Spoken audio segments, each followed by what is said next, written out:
ก็เลยว่าเฮาก็ตกใจบ่เคยเห็นมันเห็นมันจะบ่เคยฮู้แบบนี้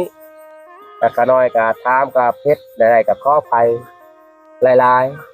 ต้องขอโทษขออภัยทางบ้านเนาะๆจ้าเพราะว่าครูบาจาริกธุดงค์มามันขำใส่นอนหัน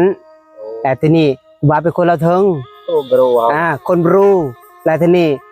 ครูบาเสือในพระธรรมคำสอนขององค์สัมมาสัมพุทธเจ้าว่าผีเนี่ยตายแล้วเกิดชาวบ้านเฮาเสือแต่พอแต่แม่ย้อนความเสือก็เลยปิดหูปิดใจความจริงเลยบ่เห็น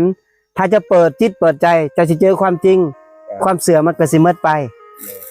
เพราะว่าผีมันหับส่วนบุญเด้เนาะมันบ่ได้หับอย่างอื่นไหน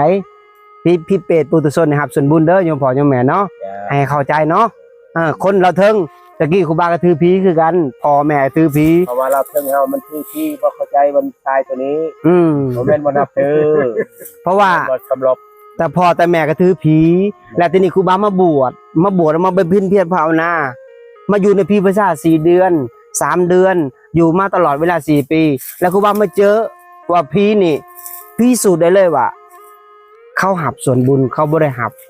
ส่วนจำบ่ส่วนอย่างอื่นบ่ได้หับบ่ได้เลยที่เฮาเฮ็ดมา